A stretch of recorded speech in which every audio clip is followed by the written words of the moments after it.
Hi, Michael. Thank you for joining us for this Blitzkrieg Pop Joyeux Noël edition. At this time of year, we tend to look back on what happened during that year, and unfortunately, we've seen two giants of the Irish music scene. We lost them in the last 6 months. So on top of that, they happen to be mutual friends, I believe. But anyway, so it's Sinead O'Connor and Shane McGowan. And today, Michael, you are here because we two are friends, but also you as the ents officer in Trinity College in, I think it was 1983, 1984, you worked very hard at promoting young Irish acts, and amongst those, Sinead and Shane with the Pogues. So maybe why not start by asking you what would be your most striking recollection of both and each one of these artists? Thanks, Danielle. I would say, as my perspective back then was, I was 20 years of age. I was utterly immersed in a punk rock and a music scene that was really nurturing and nourishing every aspect of my life. And it was something that you lived and breathed all the time. And it was always something that was immediate and physical. In other words, just a reminder that it wasn't online or in the cloud, it was right down at ground level. And so, for example, I worked as entertainment officer in Trinity. I was fortunate enough to be elected 1984, 85. And in at some point in 84, it was a place I had an office, you know, a punk rocker with an office in Trinity College. It was great. People just wandered in off the street and brought me in their tapes, or they came in with their conversation or their whatever they were doing. And I remember distinctly one day I was on my own in the office, and a woman knocked on the door, and she walked in, told me her name was Sinead O'Connor. She was this, very gamine, as we know, waif-like, which was all accentuated with the shaved head. There was this alienish look to her. I had a Mohican, so it was almost like, a meeting in some strange jungle between two people who from a tribe who have found each other. Not that I got to know her particularly well, but that was the initial meeting. That's how it sort of played out, and we chatted. And she basically said to me that there were people coming over from London to hear her and perhaps express interest in a record deal. So of course we organised a lunchtime gig, and back then her band were the Tonton Macoute. And even though the sound wasn't great and the band weren't great, obviously Sinead's voice shone through. And not very long after, before I was leaving office, I remember meeting Sinead again in the street, and she sort of very shyly, almost apologetically, said that she was going to London and had a 5 album deal. And I remember I was with Michael Murphy thinking, like, is this real, or is this some sort of, deluded notion that this person has? Everybody ships off to London or wherever it is in search of the dream. Um, but of course, it all came to pass. And the next time, Sinead had moved rapidly through the ranks of the songwriting, not quite hierarchy, but certainly the ranks, let's call them. And there she was with an incredible first album, an incredible sort of warrior-like stage presence, and great politics. Someone who's prepared to really speak their mind and make no apologies. So that's, on the one hand, that's Sinead coming in 1984. At some point then, the Pogues in that year, the Pogues released their first album, Red Roses for Me. And the Pogues began, for those of us on the scene, they came out of nowhere in that they were all based in England, in London, London Irish. And so we didn't really have any precedents. They weren't, we knew that the Shane McGowan had been a punk and was in the Nips, but it was an unknown quantity. And what was this music? Were they paying homage, or were they taking the piss? What exactly was their game? There was all this, was this the drunken Irish stereotype, or was this something more interesting? So the album came out, and then I'd heard they were about to organise their first headline tour of Ireland. And it was only in the process of organising that I realised how seriously they took Ireland and how nervous they were about playing Ireland on their own. They'd played as support to Elvis Costello, but that was a different situation. That was Elvis Costello selling out gigs and then playing as a surprise, if you like. And of course, they went down well, but nobody had intentionally gone out to see the Pogues until now. So I called up Frank Murray, who was the manager. And as usual, all managers seem to go to the same school of training, which is the school. Yes, it's the gruff monosyllables, and please don't talk to me more than I need you to talk to me because I'm not interested. But anyway, Frank was gruff, but fine. He it sounded like he might have had a hard time getting gigs because he was keen to emphasize that they needed to be paid and that if they didn't get a crate of Guinness, they wouldn't play. Huh. So I thought we can do both of those things. And so, but that was all. That was the phone call. And then the next thing I get this publicity through the post, the posters and a couple of copies of the album. And then suddenly the date is upon us. And it's McGonagall's. So it's a relatively small venue, and I did notice in the days before it that it was starting to sell really well, that there was a buzz around the Pogues that was growing very quickly. And so it came to the night, and of course, only most people don't buy tickets in advance. So there was this scrum outside McGonagall's, and it is as if the night kicked off outside McGonagall's in as much as the mood was raucous and wild and joyful and like carnivalesque. So indoors, meanwhile, everybody is as many people as can be packed in are packed in, and it's a mixture of the Dublin scene. And well, they came on, and from the moment they took the stage, we were supposed to be monitoring the stage and making sure the Pogues had their space and that all the instruments and the amplifiers and the monitors, it was just like, chaos in a brilliant way. There's a lot of them. There's a lot of them on stage as well. Well, there's a lot of them on stage, and they're moving around, and they've been drinking, so it's sloppy, and yet at the same time they were very tight musically. And Shane, of course, at the height in terms of his voice and all the rest of it, remarkable. And just the crowd felt completely entitled to shout and speak back and jump up on stage and do whatever they wanted, which is the ideal scenario once people are respectful. So it was just one of those gigs that was absolutely wonderful from start to finish, and makes it feel good. And no hitches. We were all warned, whatever you do, don't talk to Elvis Costello. Don't approach him. Don't approach him. It was almost like he's dangerous, and you really wouldn't want to go near him. And he at this time was in a relationship with Coach O'Riordan, who was in the band. But I do remember distinctly arriving in at the sound check, and this old friend of mine who had not much interest in music. He was a very wild individual, and he was just a friend of mine, and he'd asked to come along. And I go in, and out of the corner of my eye, I see he is talking to Elvis Costello.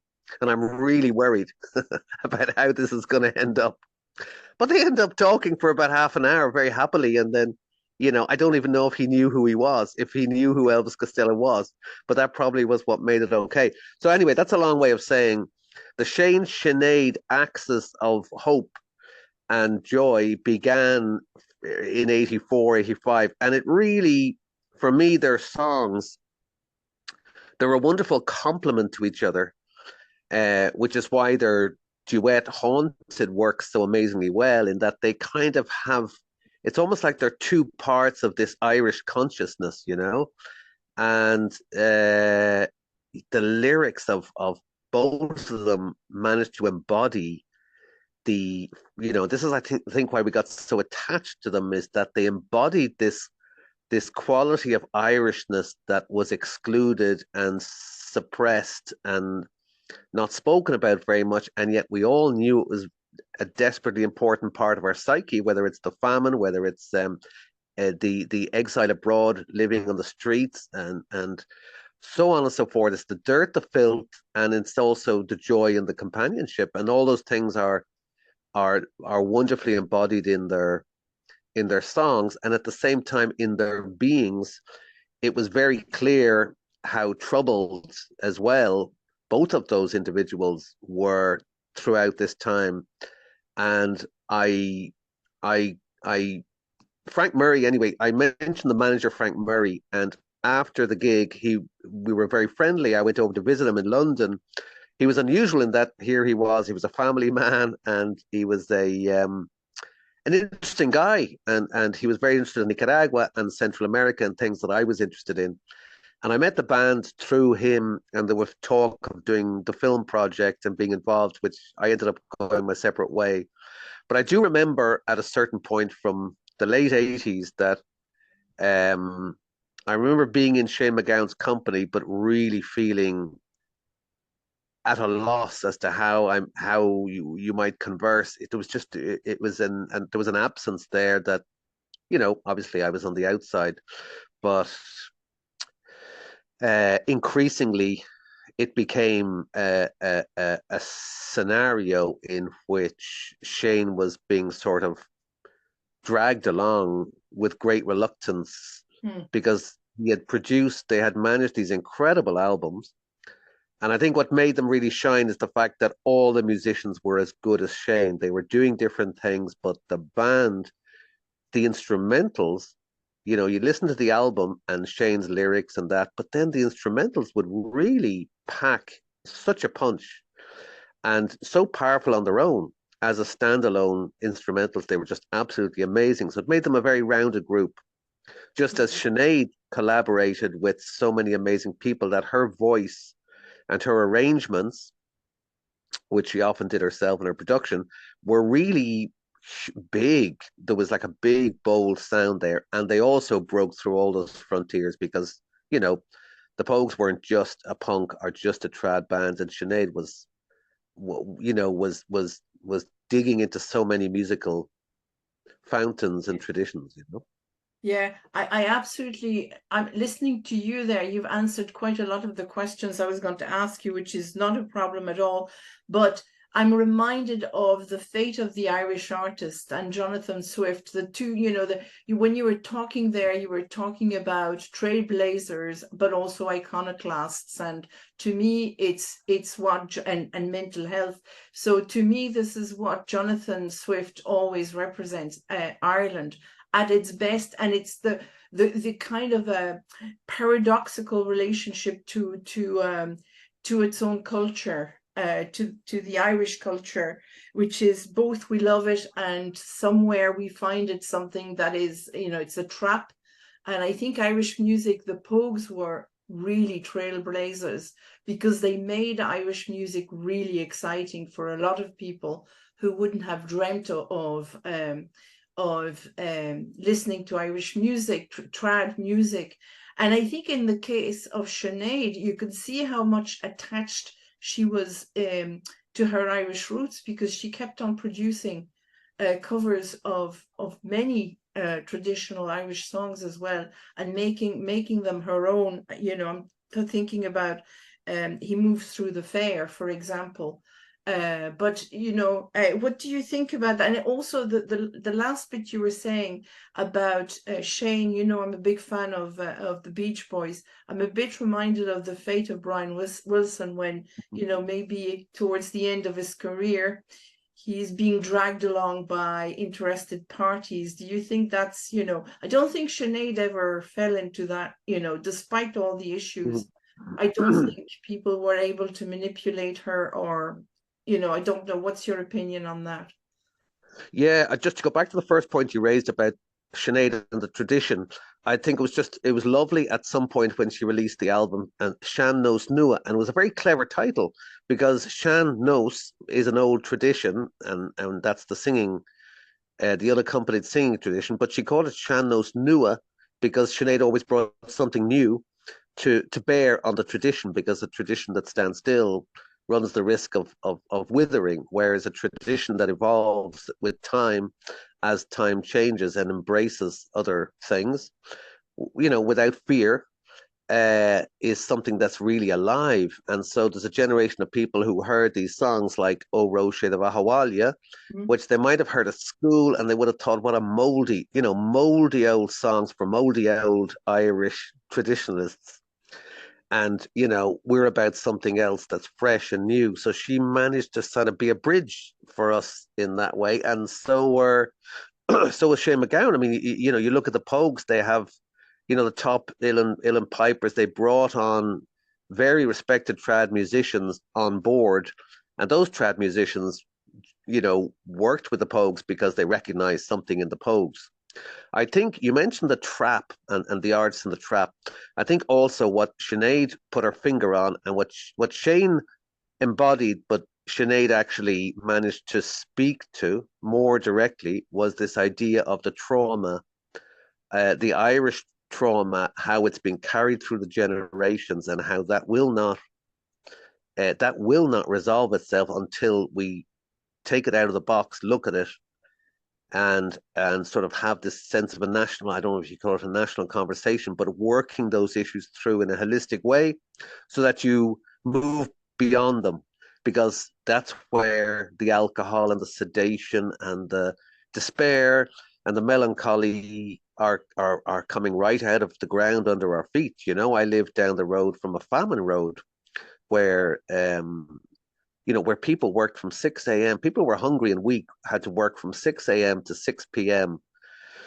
to get, in order to afford a few potatoes at the end of the day. And if they turned up half an hour late, they were docked half their day's pay. There were overseers. This was, very heavy colonial brutality, which dispossessed them of land, language, and the essence of their identity. And it's not that long ago. Yeah, So and it's still that in the landscape as well, with the walls and things like these. It's still in the landscape, that in the West anyway. that's right. And when you walk down that road, you see the stones you see a little sort of quarry where they were picking stones out of. And then further down on the left, you see a smaller area where children were. So they weren't working with much in the way of tools, and smaller children were literally were chipping away at these stones because they had to pass through a ring in order to be accepted for this British road, which had to be 21 feet wide. They had to pass through this small ring to form part of the surface. So there was this is really extreme Yeah, extreme stuff. And we are not, it's not, when you think of the Holocaust and you think of other scenarios, situations, we need to pay attention, and as other cultures and people do. The famine tends to get pushed back a little further in memory, and it's yeah. we don't like it. We No, don't. We and I think Shane as well reminded us constantly of the relationship that the Irish have with their neighbor, Britain, because so many Irish, he didn't speak, he didn't have an Irish accent, he had a British accent, which is an interesting thing, I think, in Ireland. If you're Irish, if your identity is Irish and you speak with a London or British accent, that adds to the dimension. It's a constant. I think he is a real reminder of the amount of people who had to move to England, and that also is a big trauma, which is linked to the famine and before for different reasons. So yeah, I think you're 100% right about and I think maybe, have you seen the documentary Nothing Compares? I haven't yet. Yeah, No. well, I think Sinead was misunderstood for years and years. And Mm. unfortunately, people with a vision like this usually are seen as a little mad. And I think, unfortunately, Sinead was seen or labeled as that because she stood her ground for a very long time.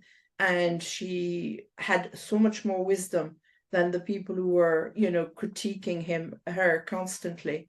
But anyway. I think we'll. What songs would you like us to air for Sinead and Shane, and that, in your opinion, really embody their spirit? I guess for Shay, I'd like to pick something that I mean, I've been hearing the Pogues on the radio a lot, and there's a lot of repeating the same tracks, and they're brilliant. Like I would guess, if like two of my favorite tracks are "Thousands Are Sailing" and "Summer in Siam." But if I could pick a track, I would pick. He had, people talk about the Pogues' five albums, and it's as if then there was nothing. But there were, the album "The Snake" was pretty excellent, and some of the stuff with the Popes is great. Her father didn't like me anyway. I really, really like the way he interprets that song. Right. So, and then with Sinead again, you could drop anything from Sinead and it's good. But the Sinead Jar Wobble collaboration, "Visions of You," another very Yes. fine song that you don't hear very often. You know. We have an album project where, in fact, anyway, it's something that happens after Christmas. An album project where we pick an album and we build about an hour of music around each songs. And I've actually picked Mhm. Visions of You for, I think, theme to talk about the first song. Anyway, so Visions of You, and anything else on the menu for Sinead? That's good enough. A track each Yes. and pick whatever you like or Yes. anybody else asks for. Yeah. All Yeah. right. Well, um, thank you, Michael. Happy Christmas to you and yours. And thank you again for joining us this time of year with its bags of sadness and joyfulness. And as they say over here, God bless. Thank you, Michael. Thanks, Danielle. Lots of love.